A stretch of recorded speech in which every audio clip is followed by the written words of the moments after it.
कर्म के हिसाब से। अगला जन्म जैसा कर्म वैसा जन्म।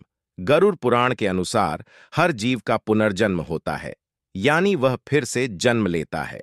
नमस्कार मित्रों, आप श्री कृष्ण के भक्त हैं तो कमेंट बॉक्स में लिख दीजिए जय श्री कृष्णा। गरुड़ पुराण के मुताबिक मृत्यु के बाद मनुष्य को कौन सा जन्म मिलेगा, यह उसके कर्म पूर्व जन्म के कर्मों पर निर्भर करता है। अगले और पिछले जन्म के बारे में जानने की उत्सुकता अधिकांश लोगों में होती है। अगले जन्म को लेकर लोगों के मन में जिज्ञासा होती है कि वे मनुष्य बनेंगे या पशु या फिर कीड़े मकोड़े। यदि इंसान बनेंगे, कई लोगों के मन में यह भी सवाल आता है, महिला के रूप में जन्म लेंगे या पुरुष के रूप में। हिंदू धर्म में ऐसा उल्लेख मिलता है कि जो इंसान जन्म लेता है उसकी मृत्यु अवश्य होती है। परंतु क्या आप जानते हैं कि मनुष्य मरने के बाद कौन सी योनि में जन्म लेता है? गरुड़ पुराण हिंदू धर्म के महापुराण में से एक है। इसमें जन्म, मृत्यु और मृत्यु के बाद की घटनाओं का विस्तार पूर्वक वर्णन मिलता है। इस पुराण में ऐसी कई बातें बताई गई हैं जिन्हें अपनाने से व्यक्ति अपने जीवन की स्थिति सुधार सकता है। इन महापुराण में गरुड़ पुराण बहुत महत्वपूर्ण है, जो कि सनातन धर्म में किसी व्यक्ति की मृत्यु के बाद पढ़ा जाता है। गरुड़ पुराण में भगवान विष्णु और गरुड़ पक्षी के बीच बातचीत को बताया गया है। साथ ही इसमें व्यक्ति के चरित्र के बारे में भी बताया गया है।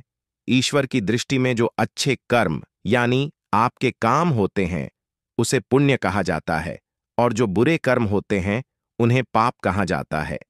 गरुड़ पुराण में और कठोपनिषद में उल्लेख मिलता है कि मनुष्य धरती पर जो कुछ भी पाप करता है उन सभी पापों की अलग अलग सजा बारी बारी से मिलती है। गरुड़ पुराण के अनुसार जो व्यक्ति अच्छे कर्म करता है उसे स्वर्ग में जगह मिलती है, वहीं बुरे कर्मों के लिए नर्क का सामना करना पड़ता है। आज हम आपको इसी के बारे में बताने जा रहे हैं दोस्तों। गधे, कुत्ते, बिल्ली, सांप, बंदर, गिरगिट, बकरा, भेड़िया, गाय, कछुआ, कीड़े मकड़े, कोई पशु पक्षी, पेड़ पौधे, स्त्री में जन्म इत्यादि में हर पापी मनुष्य का जन्म होता है। नमस्कार मित्रों, स्वागत है सनातन ज्ञान कथा के एक नई प्रस्तुति में। दोस्तों, आप हमारे चैनल पर पहली बार आए हैं तो चैनल को सब्सक्राइब अवश्य कीजिएगा। वीडियो को लाइक करके दोस्तों के पास शेयर जरूर कीजिए। यहां सबसे पहले आपको यह जानना जरूरी है, क्या सच में पूर्ण जन्म होता है? मित्रों, इस बात को एक उदाहरण से समझते हैं। कई बार बालक जब जन्म होता है तो उनमें किसी प्रकार का दोष होता है। कई बालक किन्नर पैदा हो जाते हैं या फिर ऐसे पैदा होते हैं जिनको कोई शारीरिक दोष होता है, जैसे कोई जन्म से ही विकलांग पैदा होता है या जन्म से ही देखने में असमर्थ होता है। ऐसा भी होता है। कई बच्चे को जन्म से ही मलमूत्र का द्वार नहीं होता है। ऐसा होने के पीछे विज्ञान अपना तर्क अलग ही देता है, पर हम शास्त्र के अनुसार बताएंगे। इस जीवन में बच्चे को उसके पिछले जन्म के कर्मों के आधार पर कष्ट भोगना तय होता है, इसलिए शारीरिक असमर्थता पैदा होने के साथ ही आती है। गरुड़ पुराण में लिखा हुआ है कि पांडव भाइयों को अलग अलग घरों में जन्म अपने अपने कर्म के अनुसार मिला था। गरुड़ पुराण में विस्तार से बताया गया है कि जब तक शिशु मां की कोख में रहता है तब तक उसे पिछले जन्म का सब कुछ याद रहता है। उसे यह भी स्मरण होता है कि उसने पिछले जन्म में क्या क्या कर्म किए, और दुखी होकर वह जीव ईश्वर से यही प्रार्थना करता है कि इस जीवन में वह सत्कर्म करेगा और भगवान का नाम जपता रहेगा। शिशु माता के गर्भ से निकलकर इस पृथ्वी लोक पर आता है।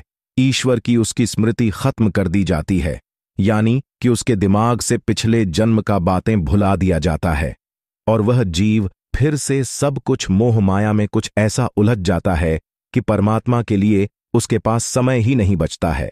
आइए अपने टॉपिक पर वापस आते हैं। किस क्रम के अनुसार से मिलता है? अगले अलग अलग जन्म पहले कछुए का जन्म माता पिता को कष्ट पहुंचाने वाली संतान या भाई बहन को प्रताड़ित करने वाले मनुष्य कछुआ की योनि में जन्म लेती है। कई बार गलत कार्य करने वाले यह सोचते हैं कि कोई उन्हें देख नहीं रहा है, इसीलिए कई बार लोग ऐसे पाप कर देते हैं जिनके गंभीर परिणाम इस जीवन अलावा अगले जीवन में भी भुगतने पड़ते हैं। दोस्तों, कछुए का जीवन काल बहुत लंबा होता है।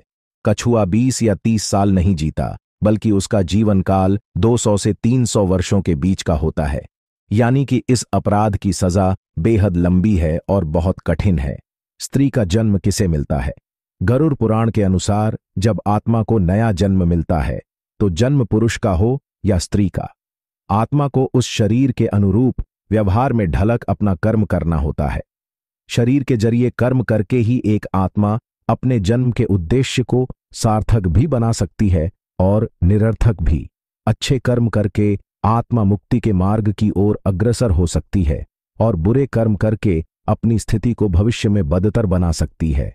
यदि कोई पुरुष महिलाओं वाला आचरण करता है, स्वभाव में महिलाओं वाली आदत ले आता है, तो ऐसे पुरुषों को अगले जन्म में स्त्री का रूप मिलता है, बंदर की योनि। इस जन्म में मनुष्य योनि मिलने का अर्थ यह नहीं है कि अगला जन्म भी इसी योनि में मिलेगा, क्योंकि जीवन मरण और अगला जन्म सब कुछ कर्मों के आधार पर ही तय होता है। व्यक्ति जन्म लेता है जो अपने मालिक का विश्वसनीय होकर अपने मालिक का विश्वास तोड़ देता है, जिसका सामान्य जीवन कल 20 वर्ष का होता है। दोस्तों, धर्म ग्रंथों में इसके पीछे का कारण कर्म फल दोष बताया गया है। गरुड़ पुराण में मनुष्य के हर कर्म का लिखा जो कि केवल उसके पाप पुण्य का निर्धारण करते हैं, बल्कि मरने के बाद मिलने वाली सजा और अगले जन्म की योनि के बारे में भी बताते हैं। जो व्यक्ति लूटपाट, जानवरों का सताना और शिकार करके अपने परिवार का पालन पोषण करता है, उसे अगले जन्म में किसी कसाई के हाथों मृमा प्राप्त होती है, यानी वह जानवर का जन्म लेता है। गरुड़ पुराण के मुताबिक जो व्यक्ति मृत्यु के समय भगवान का नाम लेता है तो भगवान उसकी मुक्ति का मार्ग खोल देते हैं। यही वजह है कि शास्त्रों में मरते समय राम नाम लेना महत्वपूर्ण बताया गया है। अगला है गधे का जन्म कौन भोगता है। अब यहां आता है कर्मफल सिद्धांत। दोस्तों, गरुड़ पुराण के अनुसार अपने सच्चे मित्र का अपमान करने वाला गधे की योनि भोगता है। गधे का जीवन कल 25 से 30 वर्षों का होता है। अगर आपका पाप क्षमा के योग्य रहा होगा तो कर्मफल सिद्धांत के अनुसार आप गधे की योनि से जल्दी ही मुक्त होकर एक साधारण मृत्यु को प्राप्त हो जाएंगे। कुत्ते के जन्म किसको मिलता है? गरुड़ पुराण में जीव के द्वारा किए जाने वाले कई तरह के पापों और उन पापों के निमित्त जो भी सजा दी जाती हैं, उसके बारे में भगवान विष्णु ने विस्तार से बताया है। धर्म का अपमान करने वाले, पूजा पाठ न करने वाले।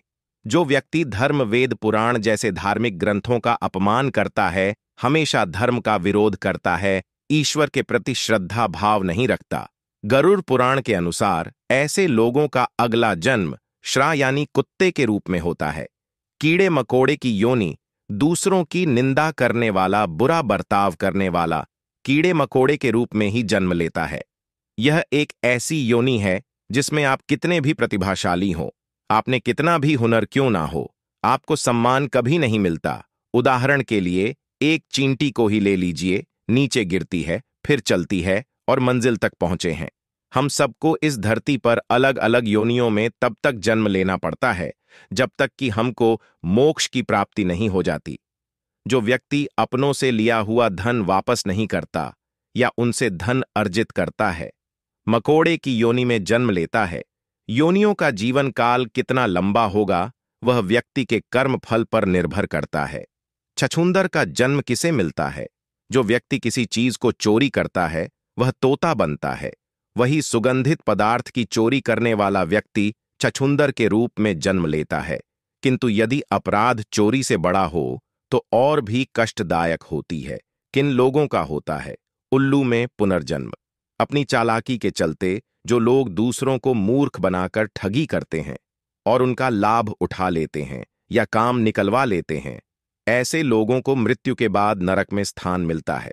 साथ ही ऐसे लोग अगले जन्म में उल्लू के रूप में जन्म लेते हैं। जो व्यक्ति पराई स्त्री से संबंध बनाता है उसे कौन सा योनि भोगना पड़ता है? जो व्यक्ति पराई स्त्री से संबंध बनाता है उसे नरक में जाना पड़ता है। गरुड़ पुराण के अनुसार ऐसे पुरुष को वहां उसे कई कष्ट भोगने पड़ते हैं और इसके बाद उसे अलग अलग योनियों में एक के बाद एक कई जन्म लेने पड़ते हैं। वह सबसे पहले भेड़िया बनता है, फिर एक कुत्ते के रूप में जन्म लेता है, उसके बाद सियार, फिर गिद्ध, फिर शाम, फिर कौवा और अंत में बगुला बनता है। इन सब योनियों के कष्ट उसे फिर से मनुष्य करने की प्राप्ति होती है। ऐसी शादीशुदा महिला जो किसी गैर मर्द के साथ संबंध बनाती है, उसे नरक की यातनाएं भोगनी पड़ती हैं, और ऐसी महिला अगले जन्म में छिपकली सांप या फिर चमगादड़ के रूप में जन्म लेती है। लेकिन जो व्यक्ति किसी स्त्री के साथ जबरदस्ती संबंध बनाता है, उसे तो नरक भोगने और कई योनियों में जन्म लेने के बाद मनुष्य योनि में किन्नर के रूप में जन्म मिलता है। फजूल के गाली गलौज करने वाले को कौन सा योनि मिलता है? दोस्तों, माना जाता है कि कंठ में मां सरस्वती वास करती हैं। इसलिए जिन लोगों की वाणी में मधुरता नहीं होती और जो दूसरों को बुरा भला कहते हैं या हमेशा गाली गलौट करते हैं, गरुड़ पुराण के अनुसार उनका अगले जन्म बकरे के रूप में होता है। जो मनुष्य स्त्री की हत्या, गर्भपात या गाय की हत्या करता है, वह अगले जन्म में मूर्ख और कुबड़ बनकर जन्म लेता है। गरुड़ पुराण के मुताबिक जो व्यक्ति मृत्यु के समय भगवान का नाम लेता है, तो भगवान उस व्यक्ति के लिए मुक्ति का मार्ग खोल देते हैं। यही कारण है कि शास्त्रों में मरते समय राम का नाम लेना महत्वपूर्ण माना गया है। गरुड़ पुराण में बताया गया है कि जो व्यक्ति अपने बड़े भाई का अपमान करता है, समाज के सामने उसे लज्जित करता है। अगले जन्म में वह व्यक्ति कौन नामक पक्षी के रूप में जन्म लेता है। इस योनि में उसे 10 वर्षों तक का कष्ट भोगना पड़ता है। उसके बाद ही उसे मनुष्य योनि प्राप्त होती है। गरुड़ पुराण के अनुसार दूसरों के लिए अच्छा सोचने वाला, धर्म को मानने वाला, धार्मिक गमे विश्वास रखने वाला, पशुओं से प्रेम रखने वाला, माता पिता का आदर सम्मान करने वाला, अपने गुरु के द्वारा बताए गए मार्ग पर चलने वाली जीव आत्मा स्वर्ग में जाती है और अपने लिए मोक्ष के दरवाजे खोल लेती हैं। मांस खाने वाले गरुड़ पुराण के अनुसार मांस खाने वाले व्यक्ति को अगले जन्म में अंगों से संबंधित समस्या होती है। मदिरा या शराब पीने वाले के दांत काले होते हैं और जीभ के स्वाद के कारण न खाने वाली चीजों को खा लेने वाला ब्राह्मण, जलोद पेट में पानी भर जाने की बीमारी के चलते पेट फूलना बनता है। दूसरों का ध्यान किए बिना मीठा खाने वाले को गले से संबंधित बीमारियां रहती हैं। श्राद्ध के समय में अशुद्ध दान देने वाले लोगों को कुष्ठ रोग होता है। लेकिन दोस्तों, यह सारी बात सुनने के बाद आपके मन में एक प्रश्न अवश्य उठा होगा कि जब हम अपने पाप कर्मों के अनुसार नरक की सजा भोग लेते हैं, तो पुनर्जन्म में सजा क्यों मिलती है? क्यों हमें मनुष्य जन्म नहीं मिलता है? इस प्रश्न का उत्तर भगवान विष्णु ने अपनी वाहन पक्षीराज गरुड़ को स्पष्ट बताया, जो कि गरुड़ पुराण में है। आइए जानते हैं। कई बार जीव आत्माओं के कर्म इतने बुरे होते हैं कि जीवात्मा को नरक में भोगनी पड़ती ही है, लेकिन अगले जन्म में भी इन कर्मों का बोझ ढोना पड़ता है। जैसे कि किसी महिला के साथ दुष्कर्म करने वाली पापी आत्मा अगले जन्म में किन्नर के रूप में पैदा होती है।